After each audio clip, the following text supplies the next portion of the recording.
प्रचंड गर्दी आणि त्या गर्दीमध्ये राजसाहेब ठाकरे यांचं जे भाषण, मराठी माणसाच्या अस्मितासाठी त्यांचं हे भाषण, येणाऱ्या 2 ते 3 पिढ्या लक्षात ठेवलं हे असं जे भाषण होतं साहेबांचं भाषण. म्हणजे असंच की आपण मॅच हारत आलेलो आहे आणि मॅच हारत असताना कोणीतरी असं येईल आणि चमत्कार करून टाकेल आणि आपल्याला ती मॅच जिंकवून टाकेल, आपल्याला ती मॅच जिंकवेल.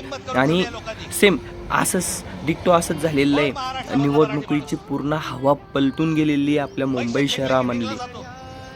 आणि त्यांनी जे मराठी माणसांचे जे असे मुद्दे मानलेले ते रिअलिस्टिक सुद्धा आहे, आपण असं म्हणू शकतो.